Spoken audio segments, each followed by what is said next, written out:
क्या हाल चाल। मैं नवीन मुंजाल, मेरे साथ है आज आदित्य कुमार झा। आदित्य बहुत ही ओबिडेंट स्टूडेंट है, मतलब मैं ये प्राउडली बोल सकता हूँ। जीसीसी में बहुत सारे विद्यार्थी पढ़े थे तो ये उनमें से एक था। इससे पहले भी हम एक लाइव में आए थे, उस टाइम पे हम टिक कर रहे थे। मैंने कहा इस बच्चे को देख लेना यार, ये बड़ा बढ़िया रैंक लेके आएंगे।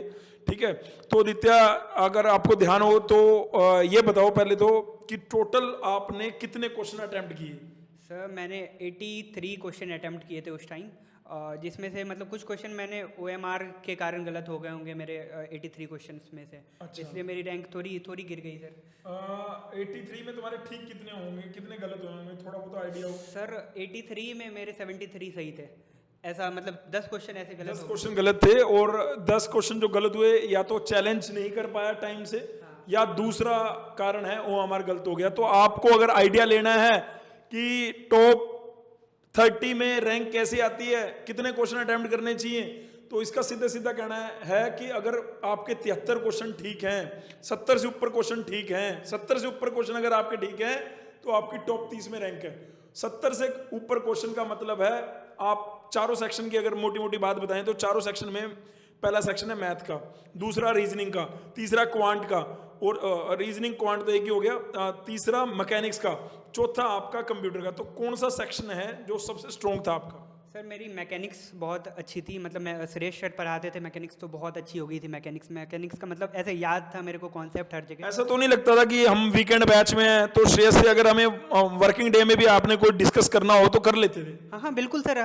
हर 5 मिनट पे आपको जवाब आ जाता था व्हाट्सएप पे, आप करो और व्हाट्सएप पे जवाब आ जाता था आपको हर 5 मिनट पे। मतलब ऐसा नहीं आप लगा कि हमें वीकेंड बैच में हो तो कनेक्टिविटी जो है वो पूरा वीक रही आपकी? हाँ हाँ सर, पूरी वीक कभी भी पूछ लो सर आप, मंडे टू फ्राइडे कभी भी रात 12 बजे पूछो, रात 12 बजे कनेक्ट कर लेते थे सर हम। तुमने डिप्लोमा के बाद डिग्री जाने का मतलब कि मैं बीटेक करने जाऊंगा, ये कैसे आपका आया कि डिप्लोमा के बाद मैं जॉब के लिए नहीं जा रहा, मैं प्राइवेट जॉब नहीं जा रहा, गवर्नमेंट जॉब नहीं जा रहा, मैं बीटेक के लिए जा रहा हूँ? ये थोड़ा सा बच्चों को जानना है। सर देखिए बेसिकली सर मेरे पेरेंट्स बोल रहे थे कि शुरू से ही कि बीटेक करना है आपको, मतलब डिप्लोमा पे ना पैकेज बहुत ज़्यादा नहीं मिलते हैं, बहुत कम पैकेज रहते हैं। तो और मेरी प्रैक्टिस भी उतनी अच्छी नहीं थी कोडिंग की डिप्लोमा के टाइम पे, तो मैंने सोचा कि बीटेक परस्यू कर लेना ठीक रहेगा, हायर स्टडी करनी है हायर स्टडीज़ करनी है है। ना? तो ये तो यार हर दूसरा बंदा, हर तीसरा बच्चा बेटे आके यही बोल रहा है कि भैया हायर स्टडी क्यों करनी है, रीजन क्या है। एक तो बच्चे बोलते हैं कि भैया वहां पे डिप्लोमा के बाद जो आपको वेजेस मिलेंगे, जो सैलरी मिलेगी, और डिग्री के बाद जो आपको सैलरी मिलेगी उसमें बहुत अंतर है। दूसरा, आप किसी के अंडर काम करोगे, वहां पे किसी प्रोजेक्ट पे आप लीड करोगे, दोनों में अंतर है। किसी के अंडर काम करना, किसी प्रोजेक्ट में लीड करना। चलो बहुत बढ़िया बात है भाई। तो मैं ये कह रहा हूं कि तेरे बैच में जीसीसी, आप कौन से बैच से थे? परिश्रम बैच का। परिश्रम बैच से थे। परिश्रम बैच में आपके बैच से ऑफलाइन में टॉप 50 के अंदर कितने बच्चे होंगे? सर टॉप 50 के अंदर 30 बच्चे से ज़्यादा होंगे सर। नहीं, आपके बैच में तो 30 बच्चे थे। हाँ अपने यहाँ पे जिनकी रैंक टॉप 50 के अंदर आई उसमें कितने बच्चे थे? वही सर 10 10 20। 10 के अराउंड हाँ होंगे। 50 के मैं बात कर रहा हूँ, अगर मैं टॉप 100 की बात करूंगा तो थोड़े ज्यादा होंगे। 20 बच्चे होते थे सर फिक्स। फिक्स। फिक्स। बहुत बढ़िया भाई। तो इन्हीं के बैच के बच्चे यार, चाहे हिमांशु था, चाहे सार्थक था, चाहे आदित्य था, आदित्य कुमार झा था, ठीक है, और बालकों के नाम मेरे को थोड़े याद दिला यार। सार्थक शर्मा था। सार्थक शर्मा था, और ईशान शर्मा था। ईशान शर्मा था। ईशान शर्मा की रैंक तो 10 है, ठीक है, बहुत बढ़िया बात है। तो मैं अगर ये शायद मेरे को लग रहा है तूने ऑल ओवर इंस्टीट्यूट के बताए 30। नहीं सर। तुम्हारे बैच में भी अच्छे थे, तुम्हारे बैच के भी अच्छे थे, बहुत बढ़िया बात है। अच्छा आदित्य, मैं ये कह रहा हूँ कि जेन्युइनली बता बच्चों के लिए, डिप्लोमा के दूसरे बच्चों के लिए यार, कि ये कोचिंग की जरूरत है या नहीं है? अगर है तो क्यों, नहीं है तो क्यों, प्लीज। देखिए आपको कोचिंग की नीड तो पड़ेगी, मतलब स्टार्ट में अगर यदि आपकी अच्छी भी है फिर भी एक टाइप का रहता है ना कि नोटिफिकेशन, हर नोटिफिकेशन टाइम पे आता है, टेस्ट सीरीज मिलती है आपको, यहाँ पे टीचर्स मिलते हैं, गाइडेंस मिलती है, बहुत कुछ, मतलब एक मोटिवेशन रहता है कि हमें अचीव करना है, इतने टाइम पे ये टारगेट अचीव करना है, आपका पर्टिकुलर टाइम पे टारगेट। जैसे हमारा सर ने एक स्टार्ट किया था 100 डे प्लान, जिसमें हम लोग 5 बजे उठना होता था हमें, और मतलब एक पर्टिकुलर टारगेट बनाते थे, हम लोग भेजते थे सर को व्हाट्सएप पे, सर वेरीफाई करते थे, डेली वेरीफाई होता था हमारा, और सर पूछते थे कि तुम्हारा ये टारगेट अचीव हुआ हुआ कि नहीं, खुद से पूछना होता है कि टारगेट अचीव हुआ कि नहीं। अगर ये अचीव हुआ तो खुशी होती है, प्राउड होता है बहुत ज़्यादा, ठीक है। तो ये ट्यूशन में मिलता है, यहाँ जीसीसी में मिलेगा आपको हर चीज़। मतलब आपके जो यहाँ पे जो दूसरे फ्रेंड सर्कल भी था वो भी पढ़ने पुटने वाले थे या वो थोड़ा डीमोटिवेट कर देते, मतलब कैसा था यहाँ पे? नहीं सर, atmosphere? हमारे फ्रेंड सर्कल बहुत अच्छे थे, बहुत। जैसे ईशान शर्मा जिसकी टॉप 10 रैंक आई है वो मेरे फ्रेंड सर्कल में था। सार्थक शर्मा टॉप मतलब 50-60 में है वो। हिमांशु है। उसके बाद फिर ये आदित्य करके, ये आदित्य शर्मा स्टूडेंट है, वो बहुत अच्छा स्टूडेंट है, बहुत ब्रिलियंट स्टूडेंट है, ठीक है। उसकी भी अच्छी रैंक आई है, ठीक है। तो हमारा फ्रेंड सर्कल बहुत अच्छा था, हमारा एक ग्रुप बन रखा था। हमारे बैच में भी हाँ, अंशिका 35 रैंक है, वो भी बहुत अच्छा है। फिर एक गौतम नाम का लड़का है, वो भी बहुत अच्छा हमारी बैच का, हमारी बैच का रैंक है उसका। हाँ। तो मतलब बंदे ने नाम तो ऐसे गिना दिए भाई, बंदे ने नाम ऐसे ही गिना दिए हैं। बस आपके लिए मैंने ये पूछना चाहता था कि कोचिंग का क्या जरूरी है। ये कह रहा है कोचिंग से मुझे जो इससे लग रहा है थोड़ा एम्बियंस बन जाता है, थोड़ा माहौल बन जाता है, और कंपटीशन में अगर आपका माहौल ऐसा बन जाए तो बेटे उस कंपटीशन को जीतना थोड़ा आसान हो जाता है।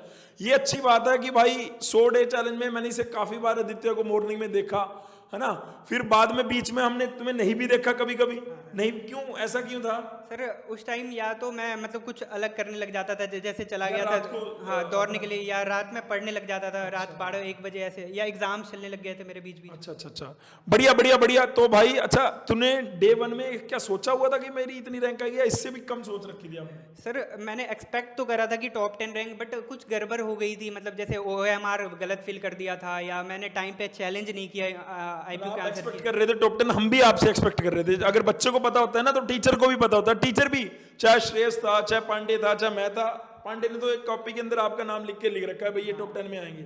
बढ़िया बात है। तो मैं ये कह रहा हूं, मेरे को एक जो सबसे इंपॉर्टेंट बात है आपसे पूछनी है, मैं आपसे ये कहना चाहता हूं कि ये बताओ क्या यार मेरे दिमाग में इतने क्वेश्चन घूम रहे होते हैं, क्या पता ही नहीं लगता क्या पूछना है इन बालक से। तो मैं इससे ये पूछना चाह रहा था भाई, तू सिंपली मेरे को ये बता कि तू कितने घंटे पढ़ता था, और ऐसा कभी कभी तो होता होगा कि भाई तूने टाइम टेबल बनाया 6 घंटे का और तू पढ़ नहीं पाया 1 घंटा भी, 5 मिनट भी, तो तू उसको कैसे, तेरे माइंड में प्रेशर होता हो, उसको कैसे पार पाता था? ऐसा कभी कभी तो हुआ होगा ना, तूने टाइम टेबल बनाया, प्लान बनाया 6 घंटे का, और तू पढ़ नहीं पाया बेटे 1 घंटा भी, आधा घंटा भी, फिर तेरे को क्या दिक्कत थी उसमें, क्या बता? सर बेसिकली मैं कवर करता था सारा, मतलब जो भी टाइम टेबल बनाता था, बट लेट सपोज किसी एग्ज़ाम आ गए, स्किप हो गया, तो एग्ज़ाम के बाद ना उस टाइम को मैनेज करने अगले दिन में ऐड कर दो उस टाइम को, और प्रैक्टिस करो। बेसिकली मैथ्स प्रैक्टिस करते रहना चाहिए हमेशा। पांडे सर भी बोलते थे। आप कितने घंटे पढ़ देते थे? सर सुबह 2 घंटे पढ़ता था और रात में 2 घंटे पढ़ता था मैं। मतलब आपका ये ऑन 4 एवरेज है 4 से 5 घंटे आप एवरी डे देते थे? यस सर, कंटिन्यू पढ़ता था मैं, मतलब तभी हो पाया। आपका टारगेट कौन सा कॉलेज आईपी हुआ? सर मेरा तो MSIT है अभी, मतलब मेन टारगेट। MSIT में आपको अगर CS मिल जाए बढ़िया, हाँ सर। और आपको इस रैंक में मिल रही है, हम बता रहे हैं, ठीक है। तो और उसके बाद आपका टारगेट क्या है? सर बेसिकली उसके बाद तो मेट है। पहले शुरू MSIT में आपने एडमिशन ले लिया, मैं कह रहा हूँ डिग्री में एडमिशन ले लिया, चल पड़ी है डिग्री। अब आपका उसके बाद वहां पे रह के क्या टारगेट है? कोई फैंग कंपनीज हैं या आपने क्या सोचा हुआ है, वो मैं पूछ रहा हूँ। सर बेसिकली अभी तो स्किल डेवलप करना है, DSA वगैरह पे वर्क करना है, और फिर माइक्रोसॉफ्ट वगैरह तो सोचा है सर, एक दूंगा मैं, मतलब इंटरव्यू वगैरह। तो आपका मतलब आप अपना ड्रीम एक बार लेके चल रहे हो। और भाई देखो, सपने यहीं से बना लेने चाहिए। आपको लगा होगा इतने बड़े सपने बना, अरे भाई बड़े सपने देखेंगे नहीं तो उसको पूरा करने की लालसा कहां से आएगी, ऊर्जा कहां से आएगी? अगर ये बालक अभी माइक्रोसॉफ्ट सोचेगा, सोचने पे ही तो वहां तक पहुंच पाएगा, अगर सोचेगा नहीं तो पहुंचेगा कैसे? पहुंचने से पहले सोचना बहुत जरूरी है, सोच आनी चाहिए भाई साहब आप लोगों के। अगर आ रही है तो बढ़िया बात है। अब मैं तेरे को ये सिंपली ये कहना चाहता हूं यार, तू अपनी तरफ से मेरे को ये बता, तेरे 4 सेक्शन थे और कौन से टीचर से तू ज्यादा अटैच हो गया था?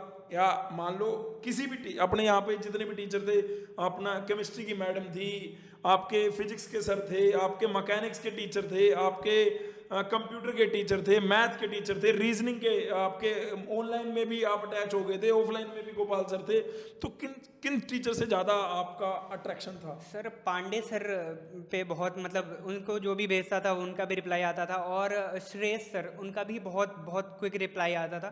रीजनिंग क्वांट तो कर लेता था यानी क्लास आप ये में। कह रहे हो मैथ और मैकेनिक्स वाले टीचर के साथ आप अटैच थे? Yes sir. पांडे सर का आपको मैथ से जो भी आप उन्होंने पूछा है तो वो जवाब मिल जाता था, कोई दिक्कत नहीं? No sir. ठीक है, कोई दिक्कत नहीं है, इसको कोई दिक्कत नहीं। ठीक है, ठीक है, अब माइक एक बार आप पकड़ो और मेरे को आप सेक्शन के अंदर क्या बच्चों को कुछ बताना चाहते हो कि मैथ में ये डू नोट है, मैथ में ये मत करना और ये कर लो, रीजनिंग में ये मत करना और ये कर लो, मैकेनिक्स में ये करना और ये मत करना, तो ऐसा कुछ है तो बताओ यार प्लीज। सबसे पहले तो पेपर में ये कोशिश करना कि नेगेटिव बिल्कुल ना मारे, पूरा पॉजिटिव, मतलब जितना आता है ना उतना करना। 70 क्वेश्चन आते हैं, 80 क्वेश्चन आते हैं, 50 आते हैं, उतना ही करना, नेगेटिव मत मारना। ठीक है, तो स्टार्ट करना आप लोग रीजनिंग से। रीजनिंग बहुत ईजी होता है, मतलब इस बार तो क्वांट के कुछ क्वेश्चन थे तो क्वांट पे भी थोड़ा फोकस करना। 6 क्वेश्चन क्वांट के आए हुए थे, ठीक है, मॉडरेट क्वांट थे, ना ही उतना हार्ड था, तो उस पर फोकस करना। वो बहुत अच्छे फैकल्टी है यहाँ पे, तो वो पढ़ाएंगे आपको बहुत अच्छे से। फिर मैंने कंप्यूटर का करा था, कंप्यूटर तो मुंजाल सर पे छोड़ दो बिल्कुल, मतलब आई को क्लोज करके विश्वास कर लो, जो पढ़ाए डिट्टो वही आया। ठीक है, उसके बाद फिर उसके साथ साथ केमिस्ट्री होते हैं। केमिस्ट्री मैम पढ़ाती है, रीटा अरोरा मैम बहुत अच्छा पढ़ाती है, मतलब यार पढ़ लो, वो सेक्शन तो छोड़ दो यार, वो सेक्शन टीचर पे छोड़ दो। ठीक है, और उसके बाद फिर मैकेनिक्स के ना नोट्स बनवाते हैं श्रेयस सर, वो रिवाइज करते रहो टाइम टू टाइम, और 1 पेजर बनाओ। सर बताएंगे तुम्हें कि 1 पेज में ना पूरे चैप्टर का कंक्लूजन लिखो और एग्जाम के टाइम पे रिवाइज करो। और मैथमेटिक्स में प्रैक्टिस करो, डेली 2 घंटे प्रैक्टिस करना बहुत ज़रूरी है, बहुत ज़्यादा ज़रूरी है, 2 घंटे डेली प्रैक्टिस करना। ठीक है, ये टीचर भी बताएंगे, और टीचर के साथ अटैच रहो। मैथमेटिक्स में कौन सा किताब लगा रहे हो, कौन से क्वेश्चन लगा रहे हो, इस पर ध्यान दो। ठीक है, तो पेपर ऐसे अटैम्प्ट करना इसी सीक्वेंस में। ठीक है, बहुत बढ़िया बात है। तो यहाँ पे लास्ट में आता हूँ, एक तो स्टडी मटेरियल को लेके या फिर टेस्ट सीरीज को लेके और स्टडी मटेरियल को लेके बच्चों का जो आता है कि टेस्ट देने चाहिए नहीं देने चाहिए। कई बच्चे टेस्ट देते हैं, चीटिंग करके देते हैं, है ना, तो उनको तेरा क्या मैसेज है कि टेस्ट दो तो अपने लिए ईमानदारी से टेस्ट दो, है ना। आपको भी हम लोग यही कहते थे, लेकिन फिर भी आपके बैच में क्योंकि इतने सारे बच्चे हैं तो हमें थोड़ा ना पता कौन चीटिंग कर रहा है कौन नहीं कर रहा, लेकिन क्या उन्हें करनी आप, हाँ उसके ऊपर आपका थोड़ा सा पॉइंट मैं चाहता हूँ। पहले तो मैं ये कहूँगा कि यार क्लास डेली अटेंड करो, और टेस्ट सीरीज ना यहाँ के बहुत अच्छे एकदम परफेक्ट, जो भी पढ़ाया जाएगा ना उस पर टेस्ट सीरीज आएगा। और चीटिंग करके क्या ही फ़ायदा यार, चीटिंग करके तो खुद को ही मतलब आप वो कर रहे हो, तो यार चीटिंग मत करो। और जो भी दे रहे हो ना ऑनेस्टी से दो यार, 5 नंबर ही आ रहे हैं टेस्ट में, कोई दिक्कत नहीं, सर कुछ नहीं कर रहेंगे आपको यार। टेस्ट हर टेस्ट दो, और एब्सेंट मत मारो, परफेक्टली दो, पढ़ के दो और बेटर है, लेकिन चीटिंग मत करो यार, जो है सो ठीक है भाई आदित्य। ठीक है, अब मैं इसको आदित्य को कहूंगा कि तेरा जूनियर्स के लिए, जूनियर्स जो अभी 4th सेमेस्टर के एग्जाम देंगे उसके बाद उन्होंने लेटल एंट्री के लिए जाना चाहिए, बीटेक के लिए, वो तेरा क्या है, जूनियर के लिए तेरा क्या मैसेज है कि क्या राइट टाइम है तैयारी करने का, है ना। सितंबर, दिसंबर, अक्टूबर, नवंबर, जून, जुलाई, क्या तेरे हिसाब से क्या लग रहा है, वो प्लीज जूनियर के लिए मैसेज कन्वे कर। मैंने तो मतलब स्टार्टिंग से ही स्टार्ट कर दिया था, पहले बैच में मैं एडमिशन ले लिया था मैंने, मतलब डिप्लोमा के साथ साथ जब बच्चे मस्ती कर रहे होते हैं तब तो थोड़ा, मेरे भी दोस्त सब मस्ती किया करते थे, मुझे भी लगता था कि यार थोड़ा सा मस्ती मैं भी कर लूँ, लेकिन नहीं, मतलब अब बीटेक का कॉलेज मिल जाता है फिर करो मस्ती यार, लेकिन अभी स्टार्टिंग से स्टार्ट करो यार, आप लोग भी मतलब प्रिपरेशन करना शुरू करो, हार्ड वर्क करो, एकदम मेहनत करो यार, हो जाएगा, बहुत इजी आता है। इसी के बाद, इसी के साथ डिप्लोमा के बच्चे सबसे अच्छे, डिप्लोमा के बच्चे सबसे अच्छे, डिप्लोमा के बच्चे सबसे अच्छे, जोर से बोल दे एक बार। जय माता दी। थैंक यू यार। अच्छा हाँ, एक बात और बोलनी थी भाई, ये इसकी मिठाई तो